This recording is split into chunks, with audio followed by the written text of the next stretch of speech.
Good afternoon, everyone, and welcome to today's webinar, Future Ready Fleets, Integrating Smart Technologies for Fleet Profitability Growth.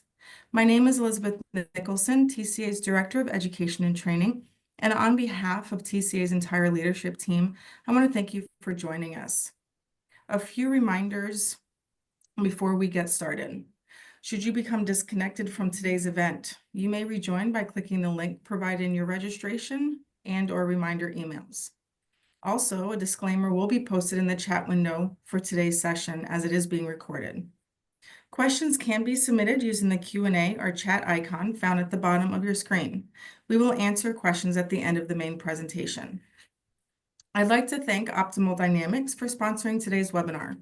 Optimal Dynamics empowers truckload carriers to make smarter, faster decisions across every level of operation. From strategic planning to real-time dispatch, their platform drives optimal decision-making while powering an unprecedented level of automation. Enterprise fleets, including today's guest, Leonard's Express, rely on Optimal Dynamics to maximize efficiency, improve utilization, and stay ahead in a competitive market. Today, we are joined by a rockstar team, literally. Kyle Johnson, CEO of Leonard's Express, was recently recognized by Food Logistics as a rock star of the supply chain. Congratulations, Kyle. With nearly 30 years in the transportation industry, Kyle has served as CIO, CFO, and as of 2023, CEO of Leonard's Express, driving technological innovation, operational efficiency, and strategic growth. Chris DeMillo joined Leonard's Express in 2005, and as Vice President of IT, he plays a pivotal role in advancing the company's technology initiatives. Chris is focused on process improvement, automation, and analytics. Jeff Yin is the Vice President of Technology at Motor City Systems, where he helps trucking companies modernize their operations through innovative cloud-based software and systems integration solutions. Zach Schuhart has over 20 years of experience in North America and European transportation, including roles at UPS, Chainalytics, and XPO. As head of sales and partnerships at Optimal Dynamics, he guides prospective customers through the evaluation of advanced optimization solutions. With that, Zach, I hand it over to you. Great. Thank you so much, Elizabeth. Gosh, that was a fantastic introduction. I don't know if we need to really go into it any further from our side, but welcome everybody. My name is Zach Schuhart. Again, I'm from Optimal Dynamics. We are providing advanced decision automation to fleet operators, both on the carrier side as well as the shipper side. We've been very fortunate to work with companies like Leonard's in our endeavors. Very much looking forward to the panel today and getting into how the content that we're providing is going to drive value for you. I'm joined by Jeff. Jeff, if you want to just give a brief introduction. I know Elizabeth did a fantastic job, but just to tee up the conversation. Yeah, thanks, Zach. Name's Jeff Yin. I'm VP of Technology at Motor City Systems. Like Elizabeth said, we modernize carrier operations, but the way that we do that is through our integration-first products, all starting with our Torque platform for integration, which is the foundation of kind of why we're talking today, how we enabled this partnership. Awesome. Well, Chris and Kyle, and obviously you guys are the star of the show here, and really wanted to give the audience a deeper dive in the background of Leonard's, yourselves, and we'll dive into it from there. So Kyle, Chris, go ahead. Great. Well, thank you, Zach, and very happy to be here and humbled. So Leonard's Express is a family-owned company. It was started in 2001. We primarily serve products in the temperature-controlled space, although we do have some regional dry van operations, but everything from fresh produce and other temperature-controlled sensitive products. We currently run about 640 assets, along with a fairly sizable brokerage and warehousing operation.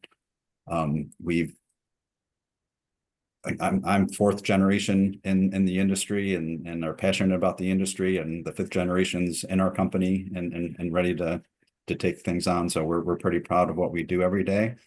And, as we head into 2025 and these really crazy times, our new motto at Leonard's is to be lean, smart, and profitable.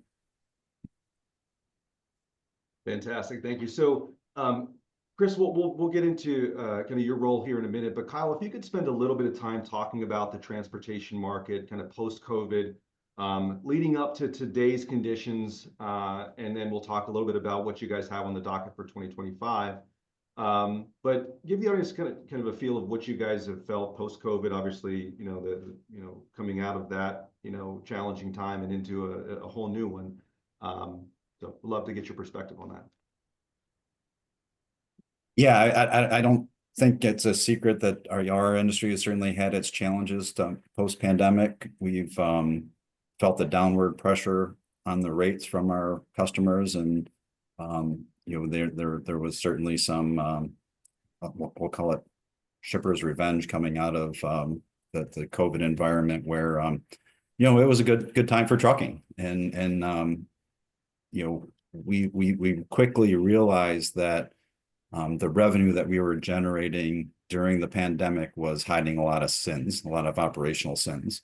And we, first took the step back and really narrowed in our routing guide and where we run our assets, and where we should be brokering freight versus running it on our assets. And we also realized that our customers were using data better than we were, and that we had to become smarter. We had to be very data driven. And with the downward pressure on the rates, we had to figure out ways to be more efficient and be able to control our costs and be profitable on our worst day. So that's been our goal since for the last 2 years, we've been trying to figure that out, and by partnering with the folks on this call, and that's kind of where we've tried to take our company. That's great, thank you. So Chris, leading into 2025 with your role leading the IT team at Leonard's, I think when you look at your initiatives and what you guys are trying to accomplish in 2025, it obviously starts with an honest self-assessment. What are we doing well?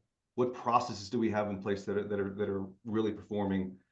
And where are our gaps? Where do we need to be really honest with ourselves to meet the challenges and our customers' challenges of 2025, and fill those gaps? So could you give some perspective on kind of how you guys did some self-reflection leading into what your initiatives were for 2025? Sure, Zach. Thank you. It really started a couple of years ago.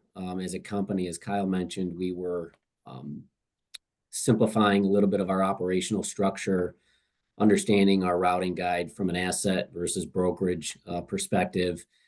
Out of those initiatives came to light some of the pain or bottlenecks or gaps in our execution. So through those initiatives, it was trying to understand, where do we need to be? Where's the opportunity to become more efficient? Where's the opportunity to make a better decision with hard math, hard science, and data?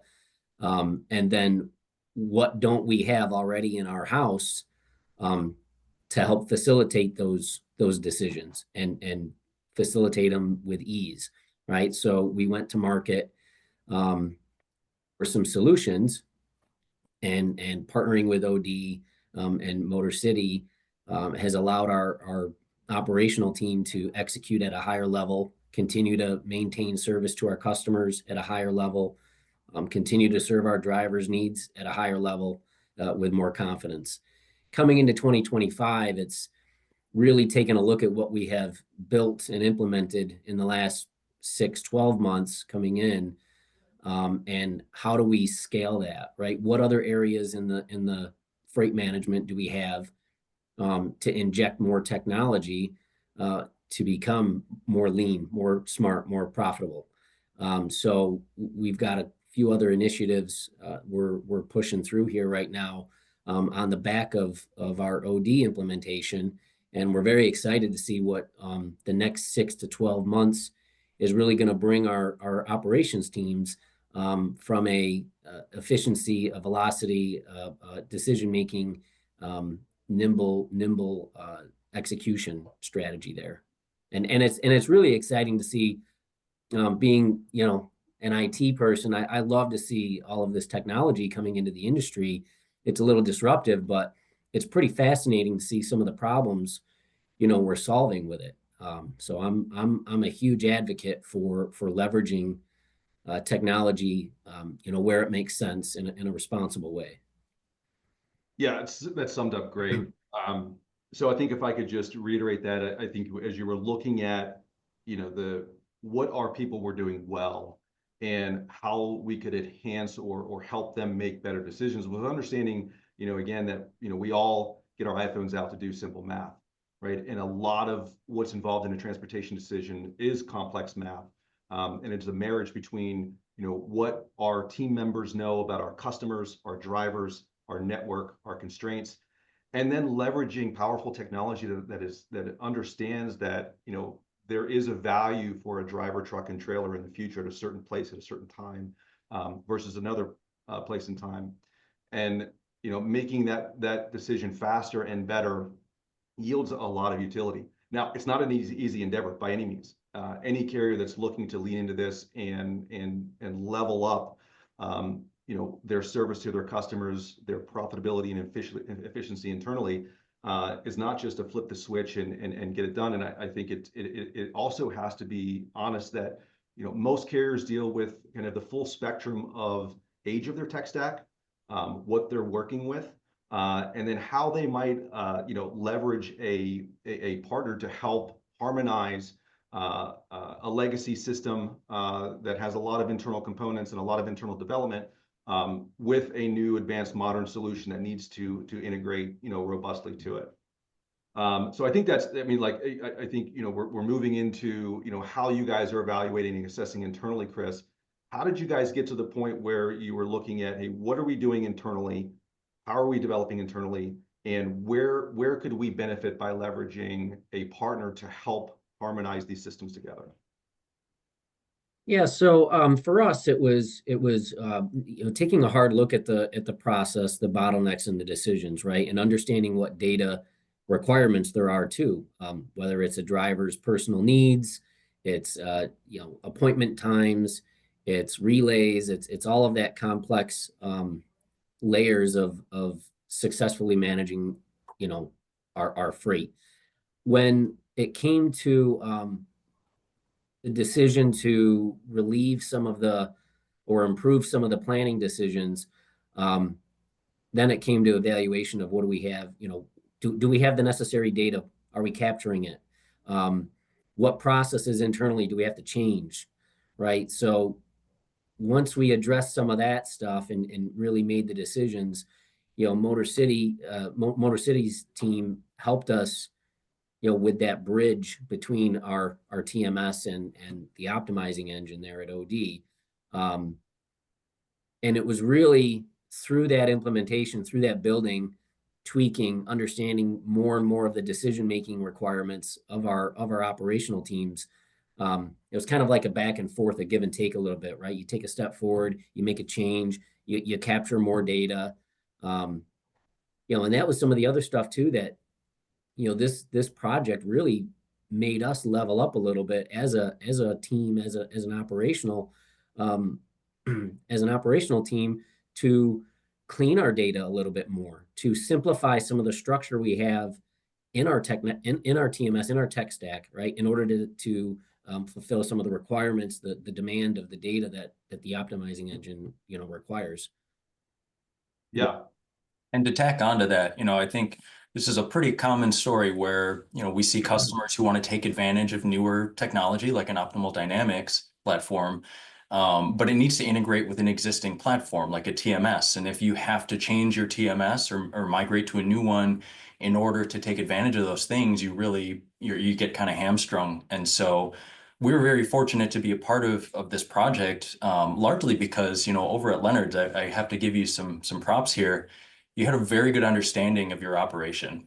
And so you referenced a couple of times the amount of work and introspection that you did even before making a selection like this.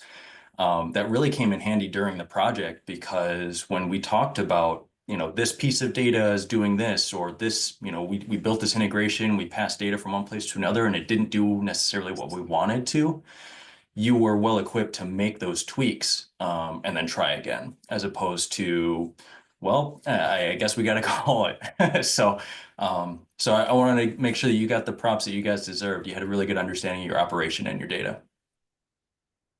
Thank you. Yeah, absolutely.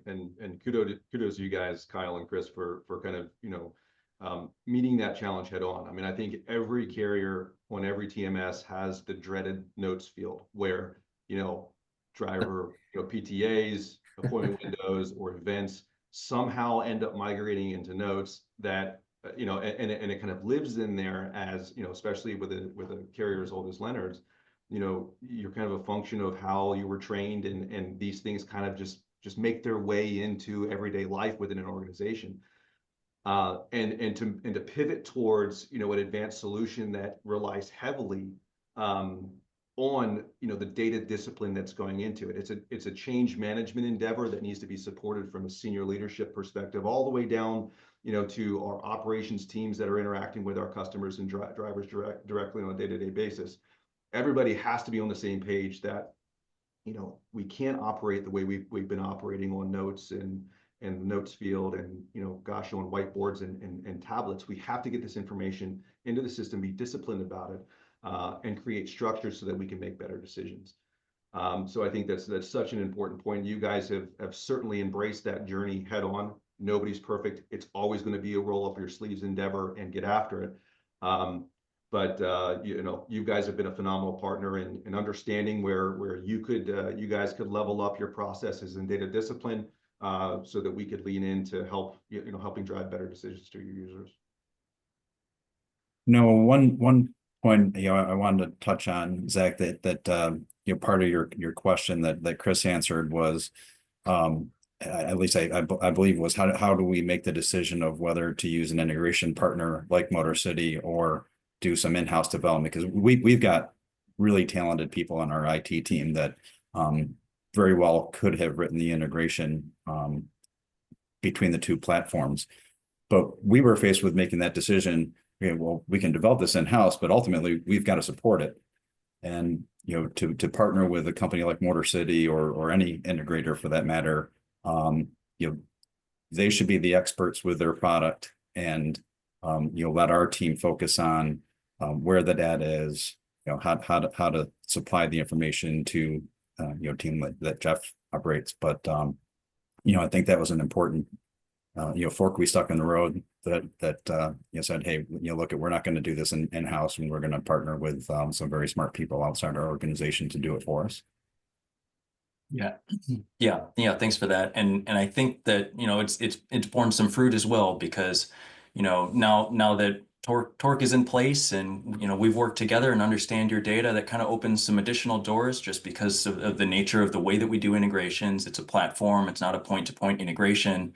And so that makes any future integrations or any tweaks to the existing one that much faster, just because we've been able to deploy some tools there. We've got a data flow that we can reuse, and we can tweak it as your business changes as well in the future. Yeah, great point, Jeff. And I think, gone are the days of just the simple SaaS solution of just, connecting API keys, flipping the switch, and kind of letting it sing. Those are fine for kind of more back office solutions that are optional for a user to use, or more informational.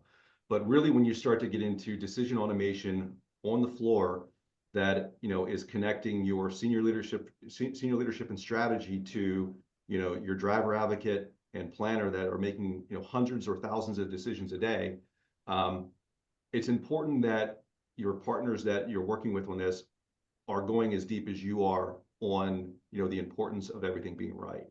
So if we could move into if we could take a step back, into 2024, when you guys made the decision to say, okay, well, we are rolling up our sleeves and we are going to go out and look for a better way to make decisions on a day-to-day basis. It's so important to, evaluate a partner, deeply, and understand, that they know you and they understand you. So Chris or Kyle, could you guys give a little bit of a glimpse into what you guys were thinking about when you first started interacting with some of the providers that were out there? Yeah, like I mentioned a little bit earlier, like we realized that we had to be smarter. And you look at, we have some very, very talented seasoned veterans in our industry that know how to plan trucks, how to dispatch trucks.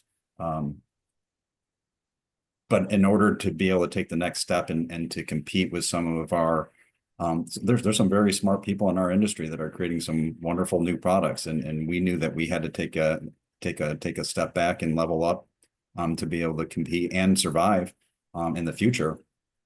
So that began the search, and it was a very, very lengthy process. I'm sure everybody at OD can attest to the amount of time that they put into our project even before we agreed to move forward. So it was a long, arduous process, and for me, a lot. I know we're going to talk about change management a little bit. That was the biggest thing, is making sure that we had the buy-in from not only upper management, but also all the way down to the floor and the decision makers on the floor. So, from a very high level senior management team, that was kind of the impetus behind looking for the solutions. I don't know if Chris has any additional insight with that. No, I mean, I think you said it well. As Kyle mentioned, it was definitely a journey, not a sprint to the decision and to the execution. But, if we take a step back and again, looking inward at our bottlenecks, pain, opportunities and structure, we did some prep work and simplification of our operational structure to accommodate some of the accelerating needs of this technology that was coming into the industry, right? We had to do some homework first. Part of we were regionalized. We had some decisions that were being made without looking at an entire network, right? And so how do we maximize all of that data? How do we maximize all of that freight opportunity on a large scale, right? And that's where technology comes into play. That's where we took some cleaning house opportunities leading up to our decision. But looking at the solutions out there, understanding the partnerships, with OD, with Motor City and others, and change management was a big one. Understanding the vision of some of the platform solutions that are out there. Where are they going? Where do they want to be? What business problems are they solving that align with our internal needs? And how do we partner it up? How do we maximize the opportunity, right? And then move forward. Yeah, 100%. And we're kind of dovetailing into the change management piece, but point on that you mentioned is kind of zone planning versus holistic planning on a network. And what's very interesting that we see when we evaluate, and I think more and more you're seeing advanced technology partners evaluate their prospective customers under much more scrutiny than before, is the concept is that these advanced optimization engines that are supporting decision automation can't just be shoehorned into legacy structure, right? We designed, oftentimes we design zone planning, around a human decision because we wanted our people, our most valuable assets, focus on a manageable scope for them, right? And at the end of the day, I mean, we did a phenomenal job for decades making very complex mathematical decisions, distilling them down, and our planners and driver managers and driver advocates are doing phenomenal, and to be able to distill down what they need to distill down to make a decision in the moment of what load needs to go in the asset or the brokerage, what driver needs to be assigned to that load. So they've been doing a phenomenal job. But at the end of the day, we had to kind of design our organizational structure around the scope of what they could manage, right? And at the end of the day, computers are extremely good at math problems, right? They're horrible at people problems currently, right? The optimization engine isn't going to solve a customer service problem that you're going to be dealing with, or a very advanced solution that you're trying to deliver to a customer that you're negotiating on how, Leonard's in your organization and how you go to market are going to help them. Or a driver is having an issue or needs assistance on the side of the road. Those are human involved problems. The engines are very, very good at math.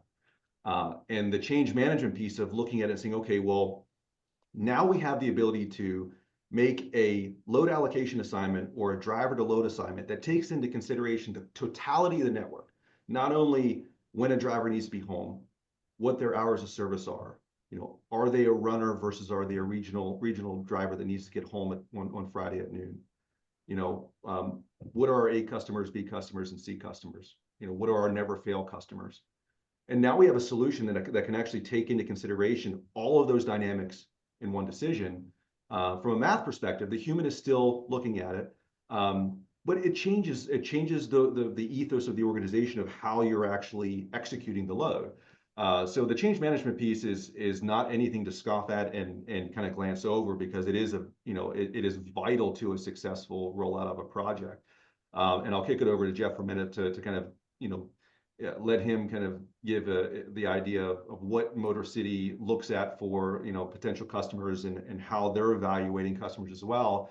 But Kyle, just from how you guys looked at this, understanding that it was going to make a not significant but a change to the organizational structure, what kind of conversations did you guys have internally about how we were going to support this, right? Do we have to identify a champion that was going to run with this project and kind of be attached at the hip with Motor City and OD? Maybe give us a glimpse there. Yeah, that was very important for me. If we were going to come down on a decision and invest in the technology, we had to put our best foot forward and really push to make it work. And so yeah, we did select a champion. Actually, he was supposed to be on this call. I'm pinch hitting for him. So those that were looking for Mike McGovern, I'm sorry to disappoint you, but Mike was our Mike was our internal champion, and and we literally in our senior management team meeting that we made this decision, we all did a pinky swear that we're all in on this, and that we're going to believe in this change from the top down. And change management for me was a huge piece of this. Matter of fact, I think the first call that I was involved with, getting introduced to Optimal Dynamics, that was my only question, was how they help us manage the change. And that's been a huge breath of fresh air for me. It was how adaptive our people were to this change. Matter of fact, I think I mentioned earlier this week that when we were chatting, that the OD team actually had to slow us down a little bit. Our team was wanting to, I think they immediately saw the value in how the optimization engine was going to help their day-to-day jobs, that they were very anxious to get going with it. And the team at Optimal Dynamics kind of had to push in the clutch a little bit and slow us down. But I think the success of the whole project has been just that top-down approach. We all believed in it. It helped having some early successes, and seeing the results, and even our ability to pivot within the implementation. That we realized that the structure that we set up going into it, we had to make some slight tweaks to it, and again, that was just as a part of the learning process and the iterative cycle to make the whole project successful. Yeah, such a good point. And having a robust but flexible plan going into this, knowing that we could spend a year working together before we hit the go button, and we're still going to run into things that we haven't seen before, right? It's just the nature of transportation, right? We can account for directionally what we believe is coming at us, but we're not going to be able to understand everything until we get into it. So having executive alignment, both from the provider on our side, the optimization provider on our side, with your executive team, as well as the Motor City team that was heavily involved in enabling the fast-paced interaction of the data back and forth, was kind of an orchestra that we all had to balance, right? To your point, Kyle, there's when one side wants to run real fast but the other side's not ready to go, you really have to manage that, right? And because if you put something in front of a user or a group of users that's not ready yet, right? You know, you're not just taking a step back. You're really starting to you know, crack the, you know, the excitement and the believability of what you're trying to do.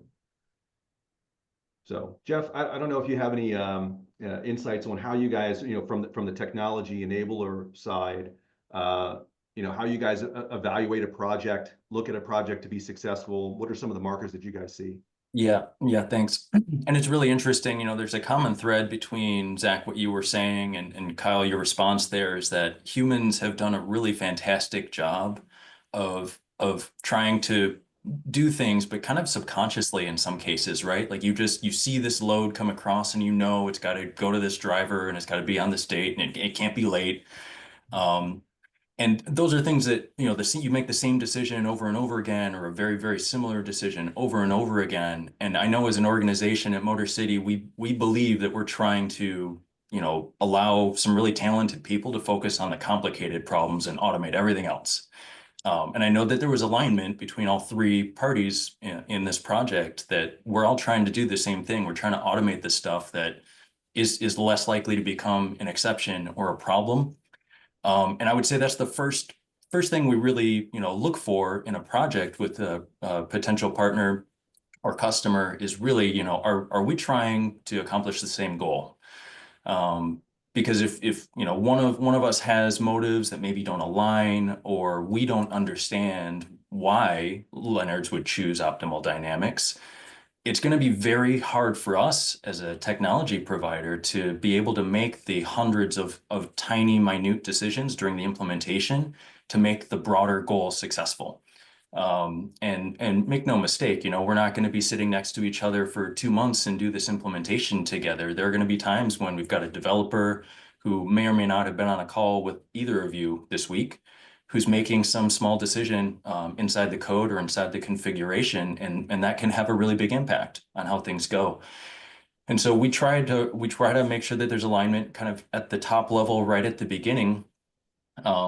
But then we kind of bring it back to that as much as we possibly can. You know, you talked about how you could spend years just tweaking and tweaking and tweaking.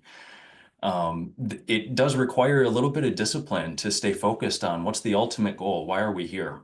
And if it's the absolute perfect operation, I think there are a lot of carriers out there who would say they're striving for it, but they're not there yet. And they're a lot older than the projects that we're implementing together. So you take something from that, and you really think about, well, what's the core that we're trying to do? We're trying to make planners' lives better. We're trying to make drivers' lives better.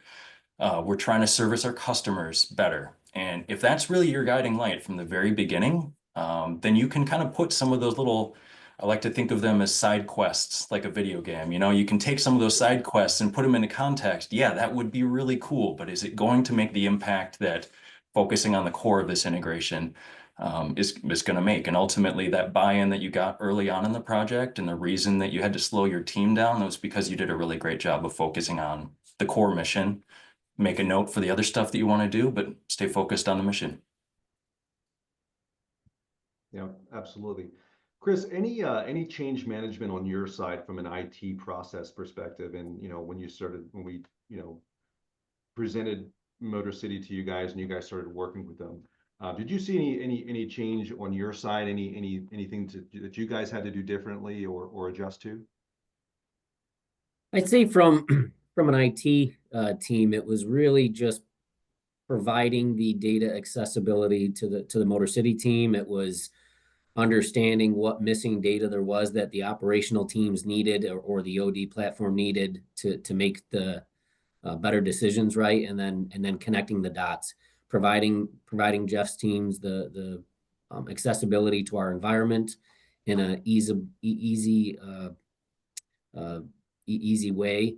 You know, and I do have to give a little props there to the Motor City team. I mean, from an integrational perspective and an IT and a technology level, it was really little lift on the Leonard's part. You know, their product that came in was stable. I was extremely impressed with that solution from an architectural standpoint, right? So change management, really, I don't know if it came into too much play beyond some of the data demands that we needed to go connect or put in place within the TMS or the execution decision making, right?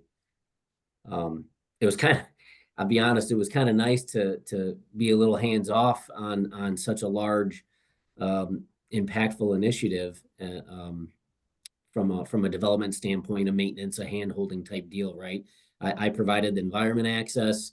Motor City came in with whatever tweak changes needed to be made based on the requirements of the business and the optimizing engine. And I said, go to town.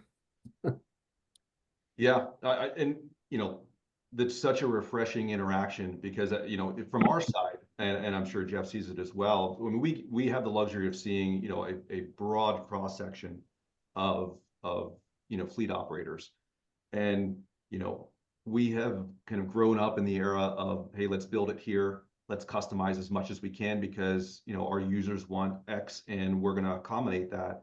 And Kyle, I think you alluded to this earlier. It's like, okay, well now we got to manage it, right? So now we have to manage through upgrades from our, you know, our platform provider, and we have to manage our users, the scope of what we're building, how it's evolving, and keeping up with the pace of our organization. And I think, you know, a lot of the, you know, the smarter, nimble organizations that are out there now are saying, look, we have a competency internally that, you know, kind of follows the heartbeat of our organization, that's enabling our teams to provide a service that differentiates us in the market.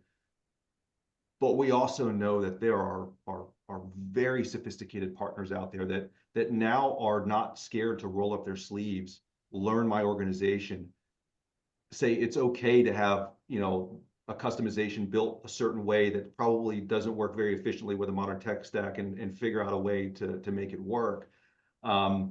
As opposed to saying, yeah, we can just overlay more customization on top of it, and you know, create an even bigger rat's nest that we you know, are building onto. So I think we're seeing just this really cool renaissance of carriers, and you know, again, back to that internal self-reflection. What do we do well? What are we trying to provide to our customers? What should our competency be? How do our internal teams enable that goal, you know, of what we're trying to, you know, deliver to the customer, of that, you know, to use the Leonard's motto of lean, smart, and profitable. How do we enable that? And then how do we leverage external providers to just accelerate that and enhance what we're trying to do? Because ultimately, you know, we're helping you, you know, obviously, you know, the goal here is to enhance efficiency and profitability on the backside, but this needs to help your customers. This needs to provide a better solution for you to take to your customers in a more, you know, effective manner to them, from a commercial standpoint as well as just from a service. And then also, more importantly, how are our drivers reacting to this, right? How are we managing the most important, you know, piece of the heartbeat of the organization is our driver community, right? So if we can take a solution to them and say, look, you know, gone are the days where we're just kind of writing down what you like and don't like, and where you do and don't like to go. Now we can actually build it into a system and have that system take into consideration your needs and help boost your pay, getting you home, you know, on time, on a more efficient manner, is the goal. And you know, you have to have partners that are singularly aligned to that. Absolutely. So obviously, I think a lot of folks on the call are probably saying, okay, well, this is all great. You know, what is the goal here? I mean, obviously, I just kind of talked high level, but you know, Kyle, Chris, if you guys wouldn't mind giving a glimpse into kind of, hey, like, what metrics are you guys looking at that you're saying, hey, look, we are investing in this technology and we wanted to drive this. Could you guys give us a glimpse there? Well, you know, obviously, you know, the end goal was to drive more revenue onto our assets. You know, all we have is time, right? A driver's time, you know, the time, you know, that the truck can be on the road. And that's really the kind of the beauty of the system, is to optimize that time. You know, so obviously our intent going into this, and some of the KPIs we wanted to measure was, okay, what's our you know, revenue per truck per week, and you know, total line haul revenue and all the normal trucking metrics that we all look at week in and week out.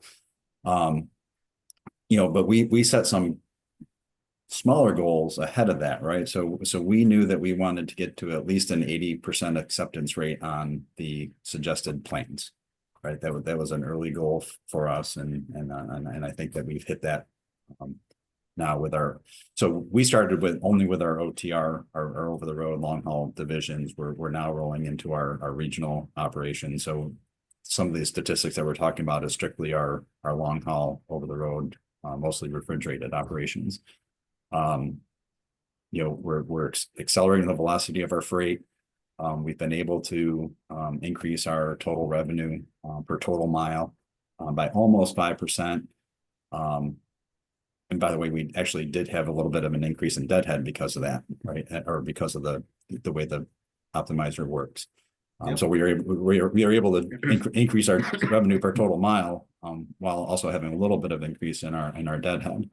And I think that increase in deadhead is the system helping us be more disciplined in our network, and not sending our assets where we don't want to send our assets.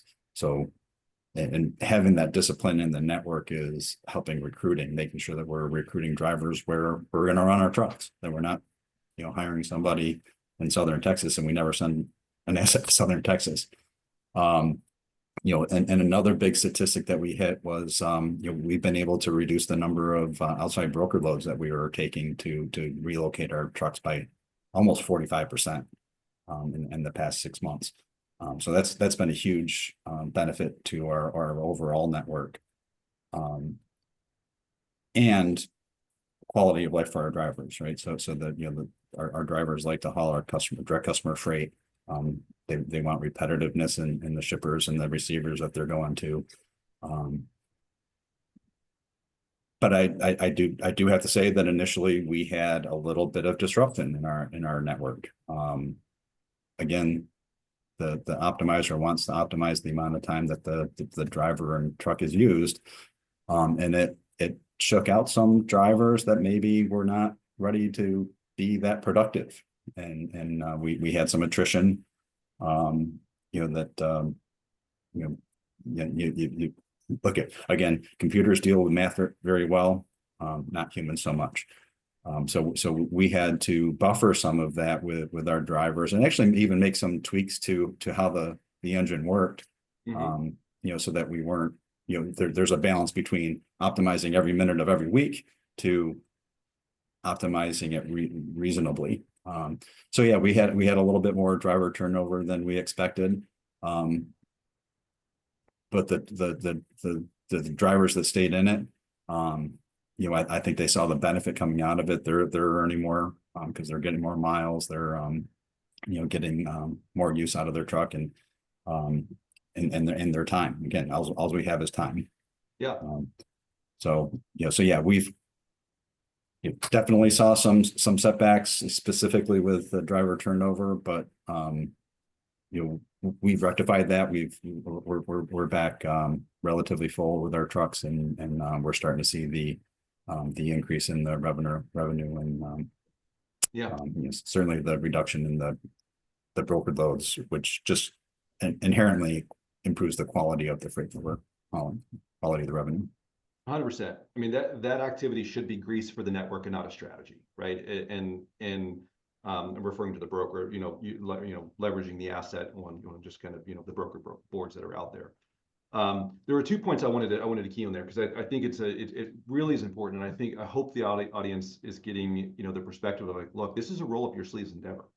This is something that the organization has to believe in, and that is they believe fundamentally that it is going to level up the organization, right? We're not pitching utopia, right? We're not saying we're going to go from where we are to multiples, at least right away. But no, I'm just kidding.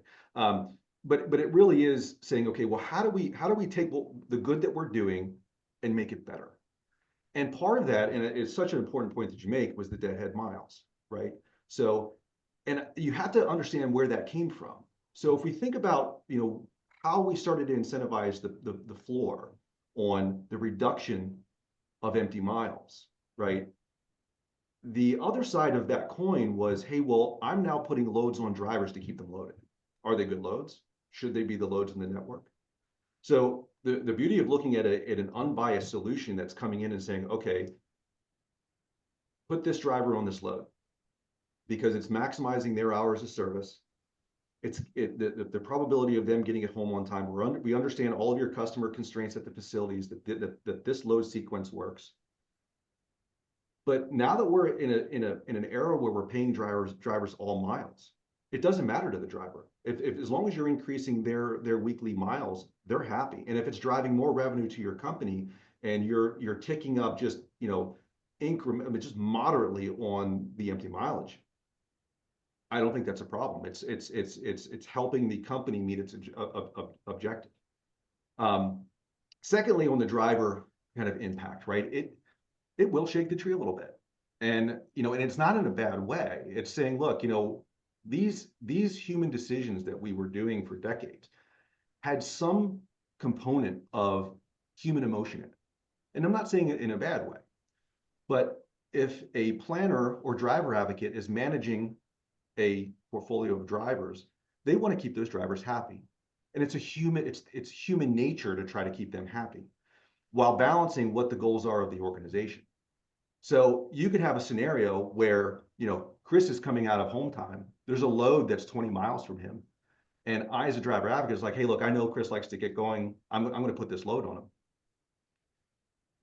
And it's not necessarily a bad decision.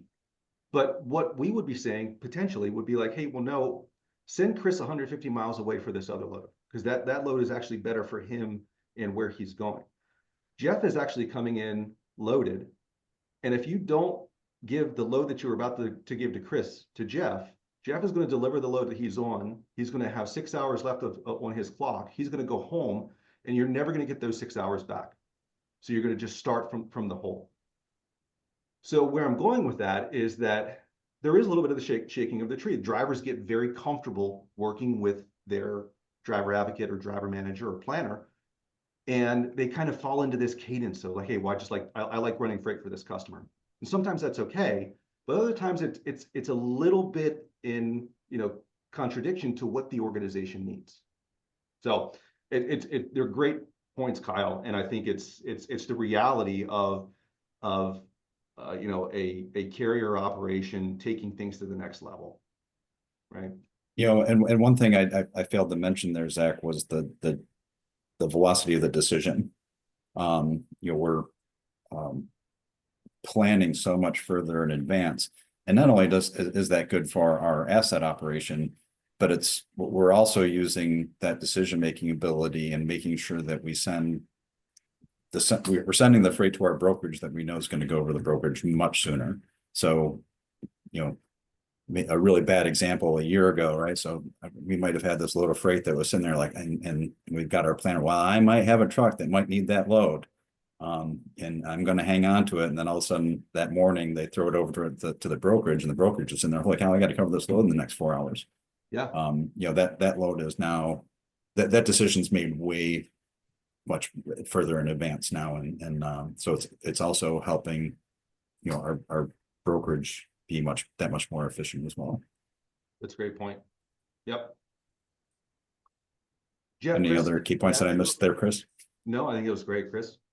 No, velocity definitely.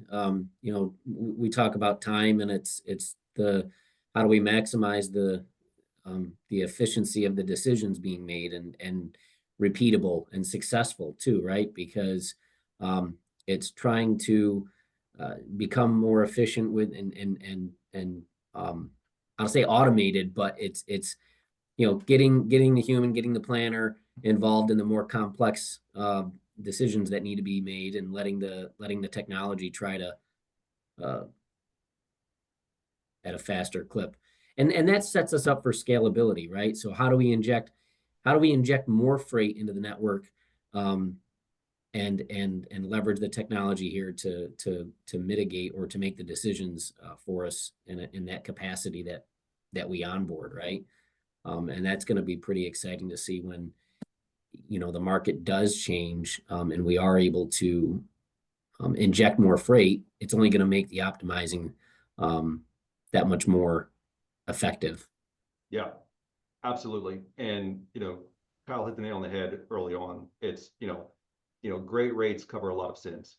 And if you can really maximize the utility of the decision today in this challenging market, when you guys start to see, a lot more volume coming from the customers, right? So increasing demand, you're going to start to see the supply and demand ratio to start to imbalance, rates start to go up. And as you're positioned to understand what are the right freight, what are the right loads that we need to have in the asset network before we even start to optimize drivers, what loads, to Kyle's point, are we getting into the logistics team's hands with enough time to cover that load? It really does start to provide compounding effects outside of just, hey, I just moved this load over and I drove $200 of value, right? It's a compounding effect that you're going to start to see.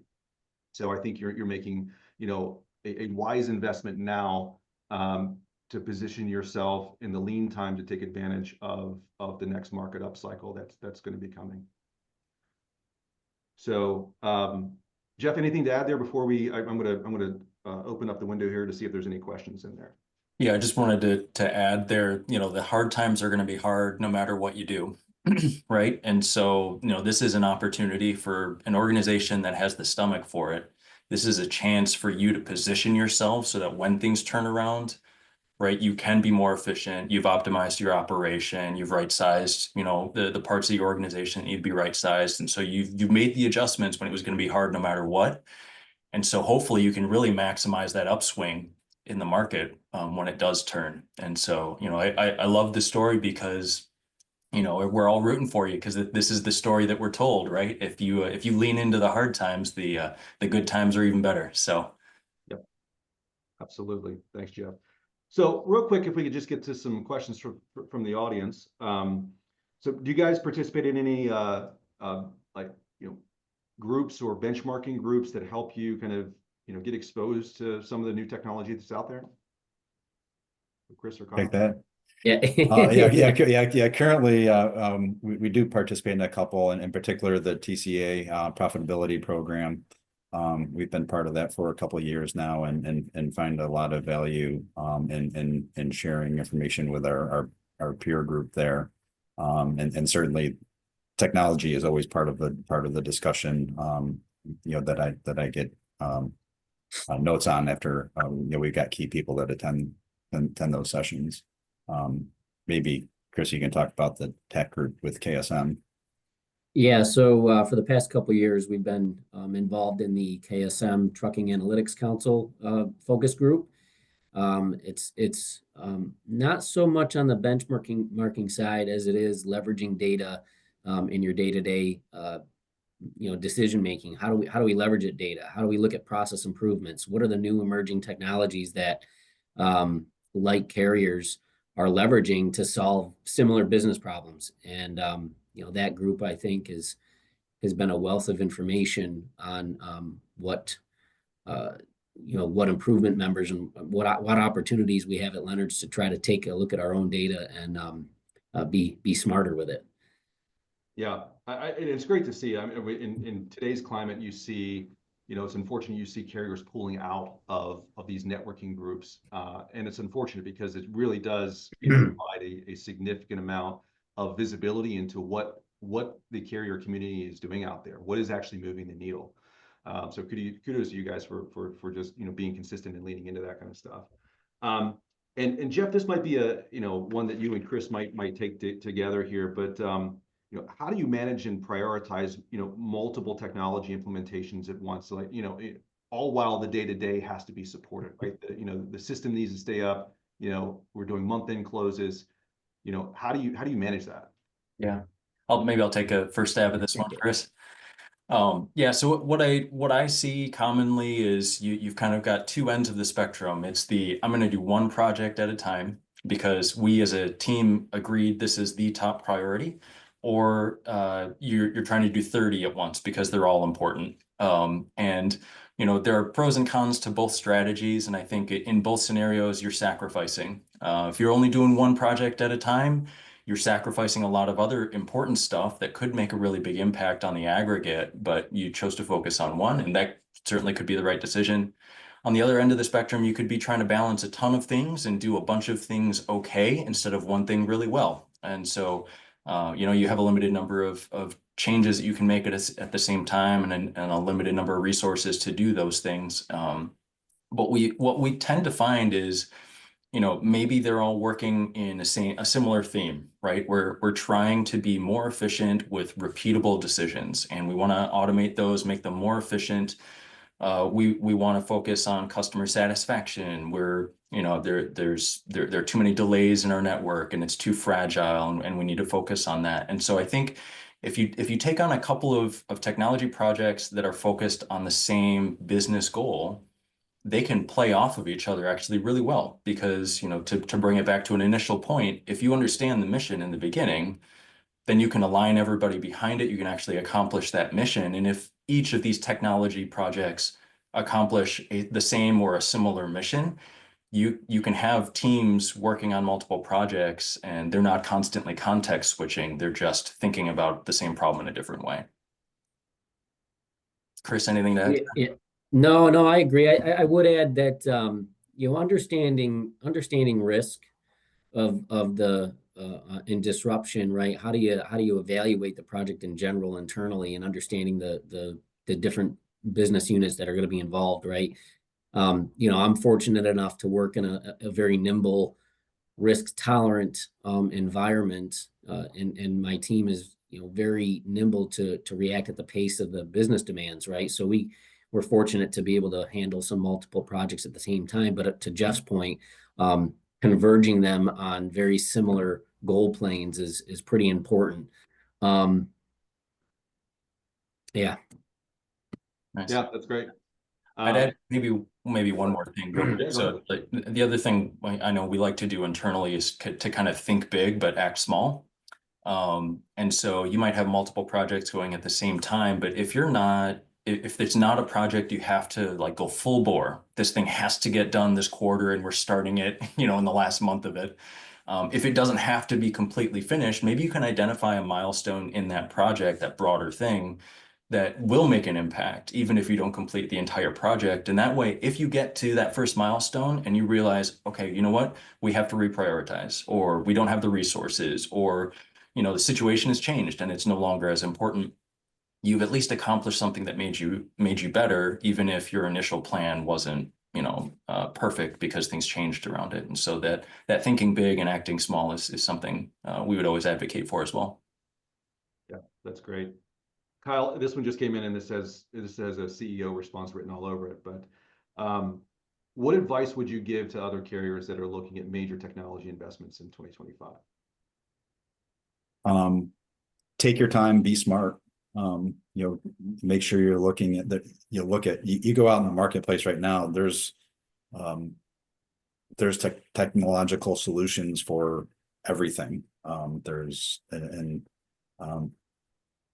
The buzzword AI, right? Everybody's got a new AI something. We did take your time here, and I think it was great.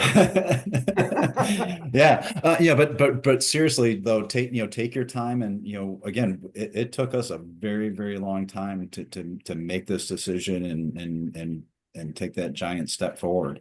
But just evaluate everything that's out there, and know that it's changing quickly, and figure out for your own organization what's going to have the biggest impact. That's great advice. Well, we've got 2 minutes left, and I think we're going to start to wrap up here. So I think we have a couple of remaining questions, but we'll get back to those guys via email. But really, just to wrap this up, team, thank you so much for investing the time today. Some of the key takeaways here is really, the key to successful, technology evaluation starts with an honest self-assessment. Look for technology partners out there that understand you, that are willing to be nimble with you, and that bring, kind of industry-leading thought leadership to how we can collectively move the needle here, right? It's not just about you selecting the vendor and the vendor holding the bag. It's a collective effort to get after it. And then really understanding, who you need to identify as a stakeholder, And then what is the objective of what we're all trying to do here? And aligning around that, really has, sets a project up for success. So Kyle, Chris, Jeff, thank you so much. We really appreciate it, and we look forward to working with you guys in the near and long-term future. Yeah, Thank you, thanks, Zach. thanks everyone.